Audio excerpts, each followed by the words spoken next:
Y dice así la palabra de nuestro Dios: salieron de nosotros, pero no eran de nosotros, porque si hubiesen sido de nosotros, habrían permanecido con nosotros.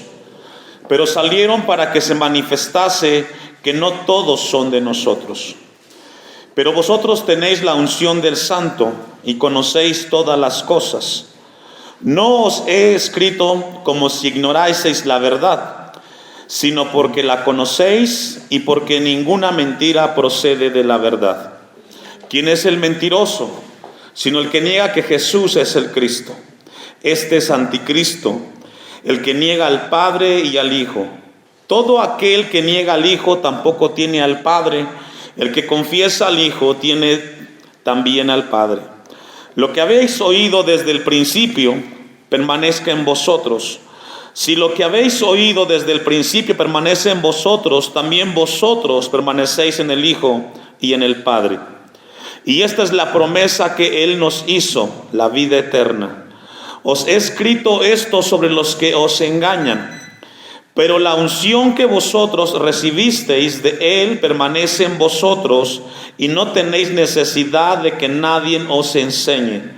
Así como la unción misma os enseña todas las cosas, y es verdadera y no es mentira, según ella os ha enseñado, permaneced en Él. Y vamos a continuar con esta carta de Juan, la cual es sumamente importante y vital para la vida cristiana. El tema de esta predicación le hemos titulado La mentira capital, por darle un título. La mentira capital o la mentira por excelencia.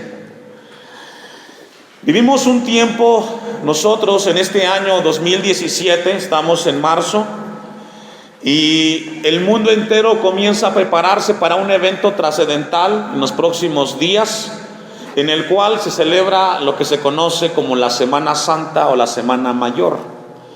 Y a partir de esta semana comienza a moverse el mundo en distintas áreas, los medios de comunicación difundiendo algunas películas, algunos documentales en relación a la vida de Cristo, la pasión, la crucifixión. Las mismas iglesias comienzan a prepararse para este momento en el cual en el año el mundo entero, cristiano y no cristiano, celebra un acontecimiento, y es la crucifixión de Cristo. Y el mismo mundo cristiano, por decirlo así, la misma iglesia cristiana camina en esa línea, y muchos, tal pareciera que muchos son los que son considerados o se llaman cristianos a sí mismos, y a veces no logramos identificar lo que es de Dios y lo que no es de Dios en este tiempo en el cual nos toca vivir. Por eso es importante que la iglesia contemporánea pueda revisar su condición espiritual en la carta del apóstol Juan. A lo largo del tiempo que tenemos revisando, nos da muchísima luz y nos enseña a nosotros como iglesia contemporánea a tener cuidado de cómo debe de ser la vida cristiana. En el primer capítulo y parte del capítulo 2 de Juan nos da dos evidencias de cómo debe el cristiano revisarse a sí mismo si está dentro de la fe cristiana o no. Porque hoy tal pareciera que el cristianismo es más un título que un carácter o que una vida. El apóstol Juan deja dos evidencias muy importantes en la carta, en la cual muestra la persona si es cristiana o no es cristiana. Número uno, su relación en cuanto al pecado. El apóstol Juan dice que una persona nacida de Dios debe de tener una convicción y un comprender de lo que significa el pecado hacia nosotros y cómo nos afecta. Yo le mencionaba en algún momento que hay mucha gente que cuando llega al templo, llega y se sienta y piensa que las faltas que hizo durante la semana o durante el día no es necesario pedir perdón. Pero la carta nos enseña que si confesamos nuestros pecados, Él es fiel y justo para perdonarlos y limpiarlos de toda maldad. ¿Y qué significa eso? Que nuestra percepción del pecado tiene que ser conforme a la palabra. Porque la segunda evidencia que Juan menciona debe de ser la conducta moral del cristiano. Evidencia de igual manera si es cristiano o no es cristiano. Y llegamos al pasaje del versículo 19 hasta el 27 y también el 18, donde aborda el tema del anticristo y del anticristo, y del cristianismo y del anticristo. Hace 8 días vimos el tema del anticristo, donde el apóstol Juan tiene una percepción muy diferente a la que tiene la iglesia en el siglo XXI. Regularmente cuando hablamos del anticristo, se viene a nuestra mente un personaje que se levantará y tendrá que gobernar el mundo y someterá a las naciones, y ese es el anticristo de manera escatológica. Está en la carta de Juan. Pero Juan lo que hace mención en el versículo 18, cuando habla del tema del anticristo, habla de una actitud y de un espíritu que está en contra de las cosas de Cristo. Entonces Juan, a partir del versículo 18 de la primera carta de Juan, capítulo 2, habla del tema del anticristo, pero lo habla desde la perspectiva de un espíritu, de una conducta y de una actitud. Juan tenía en mente aquellas personas que estaban metidas en la iglesia y que a través de su conducta evidenciaban que Jesucristo no era su Señor. Y a esas personas él les llamó anticristos. El anticristo que vemos en la Biblia de manera escatológica, él será el último, el más horrible, el más sanguinario. Y esta mañana Dios quiere que revisemos un tema sumamente importante. Yo le he puesto a esta predicación la mentira capital o la mentira por excelencia. Si yo le preguntara a usted, ¿usted ama a Dios?, usted me diría que sí. Si yo le pregunto a usted, ¿usted es cristiano?, usted me contestaría que sí. Pero esa respuesta muchas veces no va de la mano con la vida que vivimos. Porque cuando decimos que Jesús es nuestro Señor, debe de ser acompañado de una vida de obediencia a nuestro Dios. Hay 2 pasajes en los cuales Jesucristo, en relación a este tema de decir que somos de Dios y no lo somos, Jesús dijo 2 cosas muy importantes, y le encontramos en Mateo 12:30. Deje un apartado ahí, vamos a tener un poco de introducción antes de abordar el tema de esta mañana con la ayuda de Dios. Hay muchos anticristos en la actualidad. Dice Mateo 12:30, son palabras de Jesús, y él dijo algo muy cierto y muy fuerte: el que no es conmigo, contra mí es, y el que conmigo no recoge, ¿qué dice? Desparrama. Es decir, Jesús habló de aquellos seguidores los cuales los confrontó y les dijo: si tú no estás conmigo, tú estás en contra de mí. Si tú no obedeces, si yo no soy tu Señor, tú estás en contra de mí. Y lo que Jesús en Mateo 12:30 y en Lucas 11:23, que repite el mismo texto del Evangelio de Lucas, lo que quiere es ubicar a sus seguidores para que entiendan que el caminar con Cristo tiene que ser de una manera con responsabilidad y con compromiso. Y Jesús lo dijo: el que no es conmigo, contra mí es. Así es de que si amamos al Señor, tenemos que caminar con Él, y Él desea que ministre nuestras vidas. Vamos a ir entonces al pasaje de 1 de Juan 2:19 para abordar el tema. Dice 1 de Juan 2:19, salieron de nosotros. Y esto también aborda el tema de la apostasía. Juan habla de un grupo de personas, de cristianos, que en su tiempo estuvieron en la iglesia, que fueron parte de la iglesia. Pero la pregunta que surge aquí: ¿por qué salieron de la iglesia? Y aquí entramos el tema de la apostasía. Hace 8 días dimos una definición. La apostasía es una decisión deliberada, consciente del abandono de las cosas de Dios. Eso es apostasía. Es el abandono deliberado de las cosas de Dios.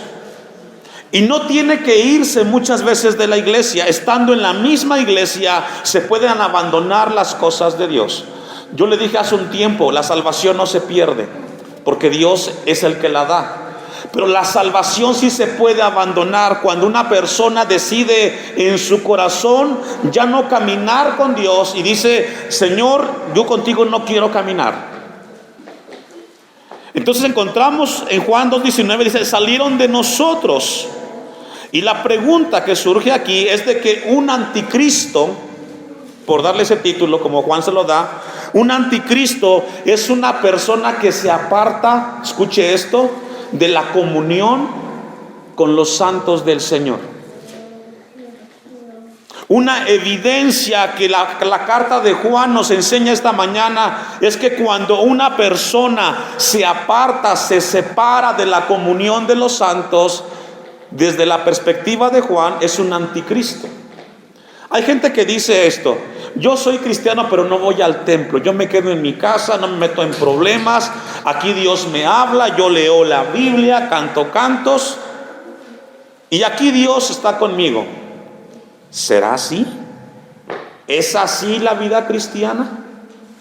Jesús dijo lo contrario: en esto conocerá el mundo que sois mis discípulos, si se aman los unos con los otros. Es decir, a través de la convivencia entre unos y otros es como Dios trabaja en el carácter del cristiano. Si tú no tienes contacto con los demás que se llaman hijos de Dios y que Dios salvó, tú entonces no eres parte de ese grupo. Entonces encontramos en el pasaje que nos enseña que una de las señales para poder identificar a una persona que Juan clasifica como anticristo es cuando se separan del cuerpo de Cristo. Se convierten, como dicen algunos, en llaneros solitarios cristianos, allá solitos. Pero ellos dicen: es que para yo no meterme en problemas. No. Esa es una excusa que engaña su mente. Dice Juan: salieron de nosotros, pero no eran de nosotros. Una característica de alguien que Dios ha salvado es de que esa salvación los lleva a convivir los unos con los otros.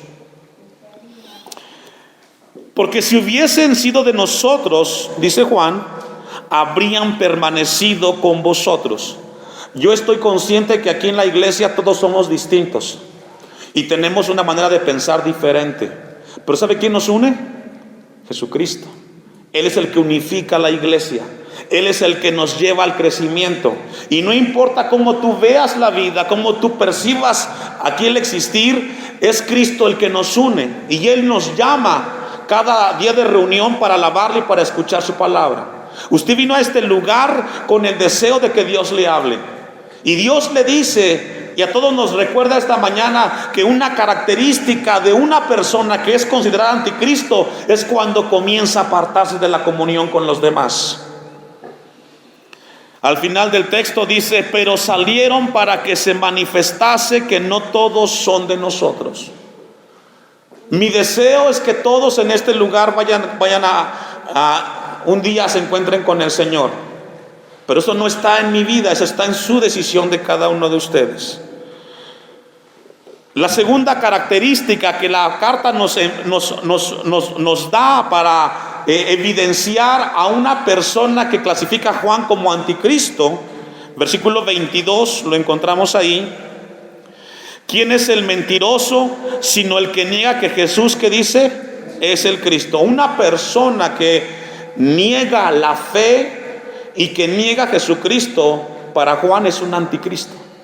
Porque la palabra anticristo significa en contra de o en lugar de. Es un anticristo, alguien que está en contra de Cristo o en el lugar de Cristo. Entonces, cuando una persona, dice el versículo 22, ¿quién es el mentiroso? Sino el que niega que Jesús es el Cristo. ¿Me ayuda a leer lo que sigue? Este es el anticristo, el que niega al Padre y al Hijo. Es decir, para Juan era importante y radical en cuanto al tema de vivir una vida en contra de Cristo. Hoy no lo vemos así.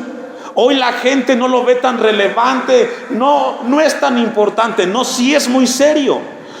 Jesús dijo: el que no es conmigo, contra mí es. Y el que no recoge, desparrama. Y lo que esta mañana Dios quiere con este mensaje es despertar nuestras conciencias y darnos cuenta que detrás de cada acción hay una consecuencia. Tú puedes escoger el pecado, pero Dios determina la consecuencia del pecado que tú escoges. Detrás de cada decisión que toma una persona hay una consecuencia, la cual es inevitable delante de Dios. Y la Biblia dice que Él es anticristo. Negar la fe te hace una persona calificada como anticristo. Versículo 23. Todo aquel que niega al Hijo tampoco tiene al Padre. El que confiesa al Hijo tiene también al Padre. Ahí mismo vamos a ver unas, antes de, busque primero de Juan 4:1.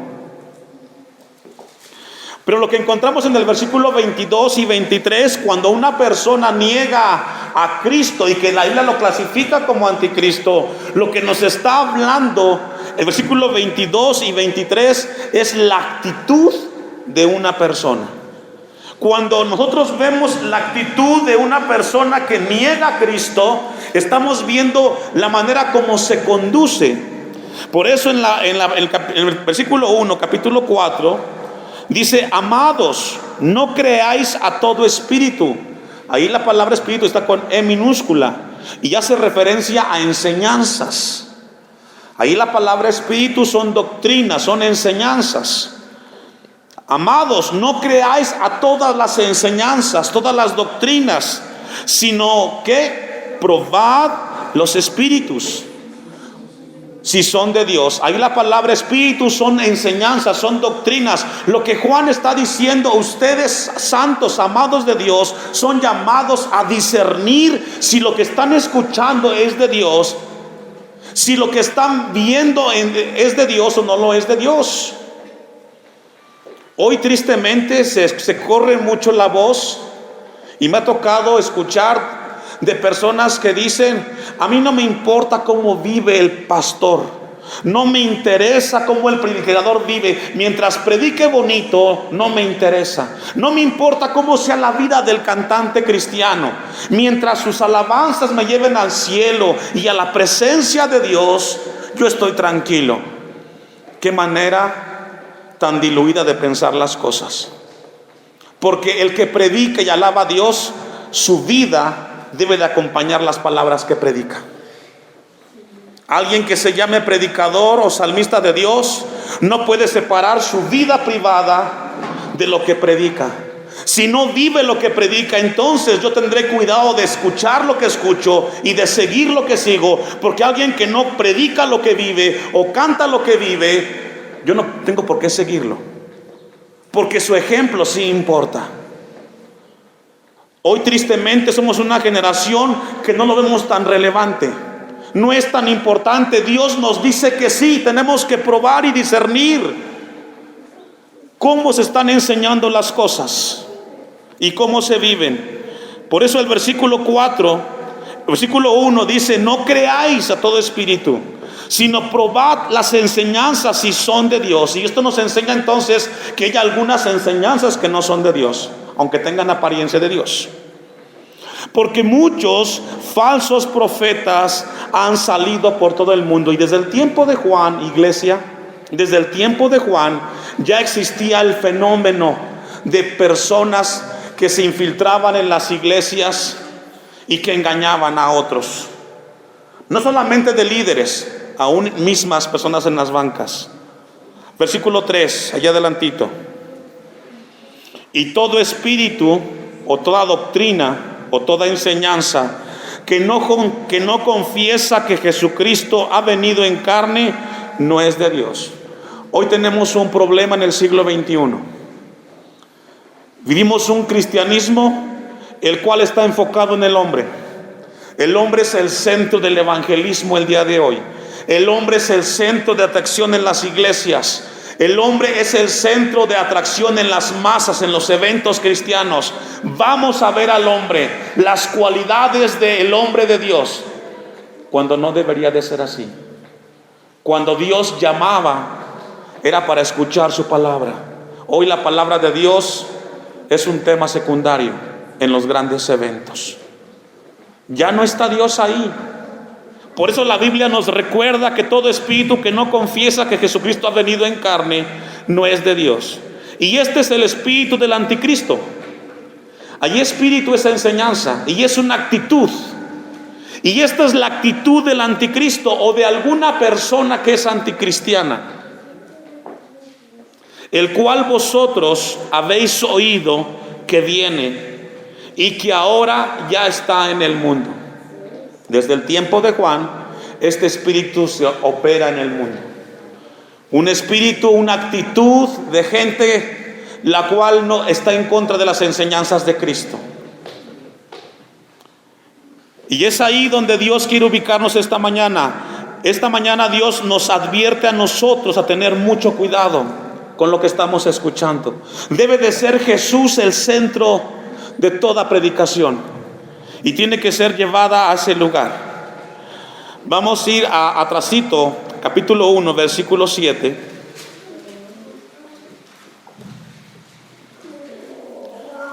Porque muchos, es la segunda carta, es adelantito, la segunda carta de Juan 1:7. Porque muchos engañadores han salido por el mundo, pero no confiesan que Jesucristo ha venido en carne. Y aquí hablaban del tema de la deidad. Si alguien hoy es una controversia en el mundo, es Jesucristo. No hay problema con el tema de Dios, pero sí con Cristo. Dice, quien esto hace es el engañador y es el anticristo. Para Juan fue radical, era blanco negro para Juan. Si no estás con Cristo, estás en contra de Cristo y te adjudicas el tema de anticristo o título de anticristo. Ahora, vamos a ver entonces cómo la Biblia nos habla de la conducta del anticristo. El apóstol Pedro, en la segunda carta, capítulo 2, versículo 1, encontramos algunas características de anticristos. No está hablando del anticristo final, el que encontramos en Apocalipsis, que llegará a la mezquita de Omán, donde se encuentra actualmente, y se levantará el templo de Salomón, y llegará a ese lugar, y se convertirá en un líder político importante en el mundo. No está hablando de él aquí Juan. Está hablando de un espíritu que está en el mundo y que va a evidenciar a aquellas personas que están en contra de Cristo. Segunda de Pedro, capítulo 2, versículo 1. Pero hubo también falsos profetas entre el pueblo, como habrá entre vosotros, ¿qué dice? Falsos maestros. Cuando hay falsa enseñanza en algún lugar, ese es el espíritu del anticristo que menciona Juan, que introducirán encubiertamente herejías destructoras y aún negarán al Señor que los rescató. Y esto es muy común, hermanos. Hoy tristemente en muchas iglesias, pastores que hemos conocido desde que llegamos a México, hoy muchos de ellos viven unas crisis muy difíciles porque invitaron a predicadores, no tuvieron cuidado en invitar a ciertos predicadores que cuando les dio en el púlpito predicaron cualquier cantidad de mentiras y la gente se confundió y se fue de las iglesias.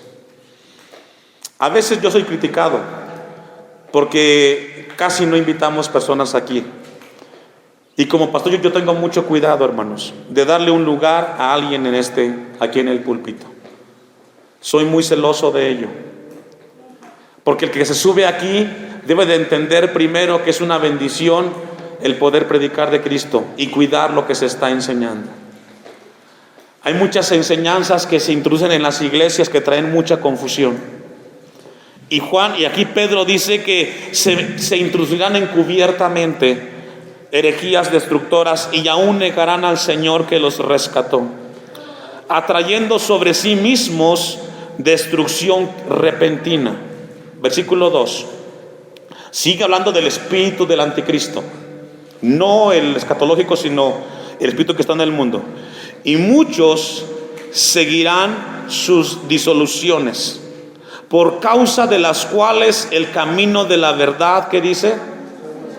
Hoy tristemente nos hemos convertido los cristianos como el hazme reír del mundo, imitando al mundo. Cada vez más escuchamos casos de ministros, de cristianos que han robado, que han hurtado, que se metieron con la hermana de la congregación, que se fueron detrás de otra persona, etcétera. Y escuchamos casos así, cada vez más. Escuchamos casos de ministros que un día fueron pastores y que dejaron las cosas y ahora están viviendo doble vida, porque no ha habido responsabilidad con las cosas de Dios. Y hoy el nombre de Dios es por eso blasfemado. Versículo 3. Y por avaricia, ¿me ayuda a leer? ¿Qué entiende usted por mercadería? Hoy es un mercado las cosas de Dios, al mejor postor. Hoy hemos visto o se ve las cosas de Dios, el evangelio, como un negocio. No debe de ser un negocio, porque lo que Dios nos dio es por gracia, y si lo recibimos de gracia, por gracia nosotros lo hacemos. Algo aquí en particular con la iglesia, yo no sé en los demás lugares, pero aquí cuando hemos hecho los eventos, no se le paga a ningún grupo, no se le paga a ningún predicador, se les reconoce su esfuerzo. Y si se dan cuenta, en los eventos que tenemos difícilmente hacemos o se recoge ofrenda. No hacemos un mercado de las cosas de Dios. Con lo que Dios nos ha dado a través de ofrendas y diezmos, se hacen los eventos. Dice el texto: y por avaricia harán mercadería de vosotros con palabras fingidas, sobre tales ya de largo tiempo la condenación no se tarda y su perdición no se duerme. Versículo 12. Pero estos anticristos hablan mal de cosas que no entienden, como animales irracionales, dice Pedro, nacidos para presa y destrucción, perecerán en su propia perdición, recibiendo el galardón de su injusticia, ya que teniendo por delicia el gozar de deleites cada día, estos son inmundicias y manchas, quienes aun mientras comen con vosotros se recrean en sus errores. Y esto ya está, hermanos. Tal pareciera que lo que estamos leyendo fuera muy actual. No, desde el apóstol Juan, desde el apóstol Pedro, ya existía ese espíritu infiltrado en las iglesias. Ahora Dios nos recuerda en el siglo XXI para que tengamos cuidado de cómo estamos viviendo nuestras vidas. Por eso la mentira grande que mencionamos como título es personas que se llaman o se autoengañan como cristianos cuando no lo son. El versículo 15, el 14, para ir concluyendo, tienen los ojos llenos de adulterio. La pregunta: ¿quiénes? Los anticristos.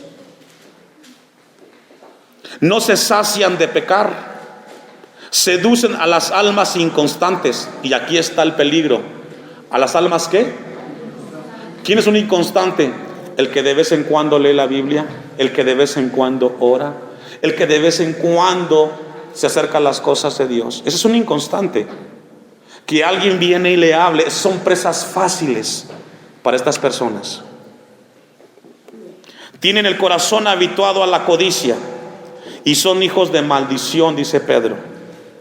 El 15, han dejado el camino recto y se han extraviado siguiendo el camino de Balaam, hijo de Beor, el cual amó el premio de la maldad. Y si leemos el Antiguo Testamento y nos vamos al tema de Balaam, hablamos a un hombre que solamente se movía por dinero. Juan tiene en mente eso, hermanos. Ahora, si Dios quiere que recordemos el día de hoy el tema del anticristo o anticristos en las iglesias, es porque muy seguramente vamos a estar expuestos a ellos. Vamos a regresar a Juan para no perdernos. Primera de Juan 2:20 y 21.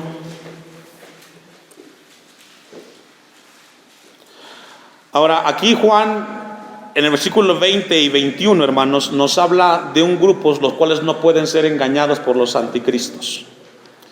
Pero vosotros tenéis la unción del Santo, dice Juan. Le está hablando a los cristianos verdaderos.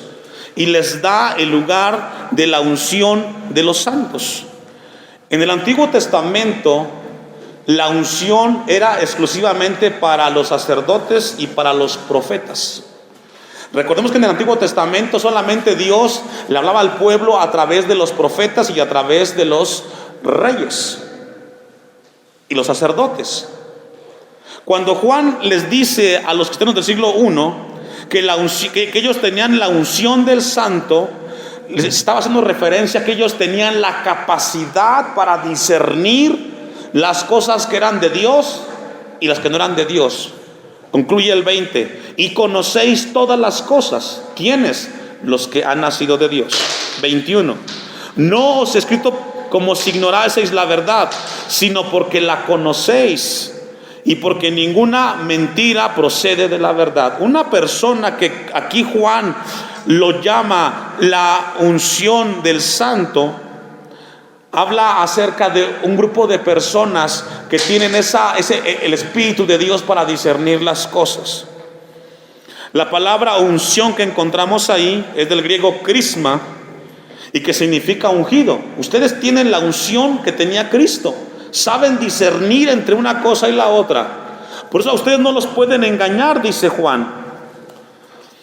Versículo 21: no os he escrito como si ignoraseis la verdad, sino porque la conocéis, porque ninguna mentira, dice, procede de la verdad.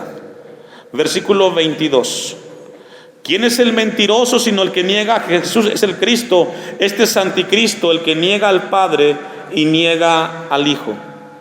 Todo aquel que niega al Hijo tampoco tiene al Padre. El que confiesa al Hijo tiene también al Padre. Vamos a ver algunos textos para entender un poco más estos dos versículos. Mateo 11, 27.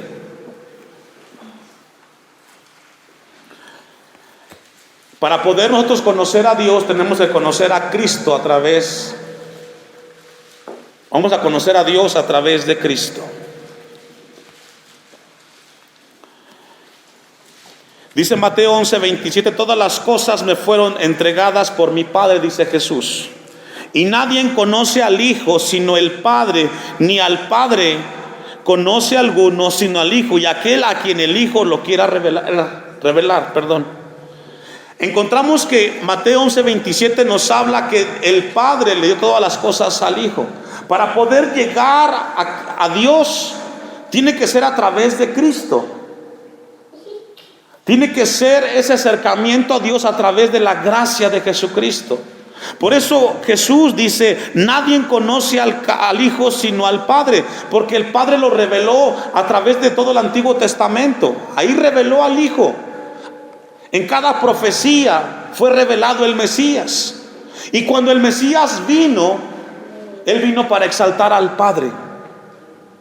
Por eso la Biblia dice que el que no conoce al Hijo no conoce al Padre. Si conoces a Dios, Él te lleva a Cristo en la salvación.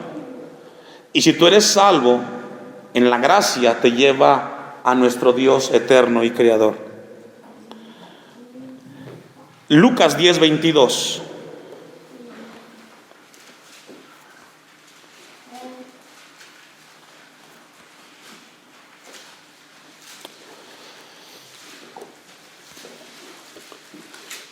Lucas 10, 22 nos habla un poco más del tema de conocer a Jesús y al Padre. Todas las cosas me fueron entregadas por mi Padre, dice Lucas. Y nadie conoce quién es el Hijo sino el Padre. Claro, a través de las Escrituras del Antiguo Testamento. Ni quién es el Padre sino el Hijo, porque a través de la gracia nos lleva al Creador. Y aquel a quien el Hijo lo quiere revelar. Es decir, para conocer a Dios tiene que ser a través de una revelación. Usted ha llegado a Dios porque Jesús se lo reveló, y ahí llegamos nosotros. Vamos a ir concluyendo y vamos a regresar al pasaje de Primera de Juan en los últimos versículos. Versículo 24 de la primera carta, capítulo 2. Lo que habéis oído desde el principio. Eso del principio habla desde el momento que se entregaron o vinieron a Cristo, los del tiempo de Juan. permanezca en vosotros. Y esta mañana Dios nos recuerda, de la manera como tú le entregaste tu vida a Cristo, permanece, sé constante en las cosas de Dios, no retrocedas. Si lo que habéis oído desde el principio permanece en vosotros, también vosotros permanecéis en el Hijo y en el Padre. Lo que la palabra nos enseña desde el momento cuando tú viniste a Cristo, mantén tu convivencia o tu comunión con Cristo Jesús. No sueltes las cosas que cuando viniste a Cristo, ¿cómo llegaste? Permanece en ellas, dice la palabra de Dios. 25. Y esta es la promesa que Él nos hizo: hacernos exitosos, hacernos millonarios, quitarnos las enfermedades. No, esta es la promesa que Él nos dio. ¿Cuál es, hermanos? Esto es muy diferente a lo que nos vende el mundo. Esto es muy diferente a lo que nos vende el evangelio del siglo XXI. Éxito, cero enfermedades, cero dificultades. No, la promesa que Dios nos dejó es la vida eterna, hermanos. Por eso usted viene aquí al templo, porque Dios lo salvó y Dios le dio vida eterna. Y usted camina en la vida eterna, que es conociendo a Dios. Él nos puede dar otras cosas, porque Él es Dios, pero lo primero es la vida eterna. 26. Os he escrito esto sobre los que engañan. Hay una advertencia ya. Si usted se deja engañar, ya es porque usted quiere. 27. Pero la unción que vosotros recibisteis de Él permanece en vosotros, y no tenéis necesidad de que nadie os enseñe. Así como la unción misma os enseña todas las cosas y es verdadera y no es mentira, según ellas os ha enseñado, permaneced en Él. Y estas palabras finales del versículo 27 es donde Dios quiere que coloquemos nuestras vidas siempre, hermanos. Permanezcamos en Cristo Jesús. Yo no puedo impedir el de que usted esté expuestos cada uno a que los engañen. Yo no puedo evitar el que usted vaya a diferentes lugares. Pero ¿sabe qué, hermano? Permanezca en las cosas de Dios. Venga lo que venga, afiánzese en las cosas del Señor. Tome a su familia, tome a sus hijos con seriedad, incúlquele las cosas de Dios. Permanezca en Dios. No retroceda, porque el que lo llamó es fiel y lo guardará hasta el final de sus días.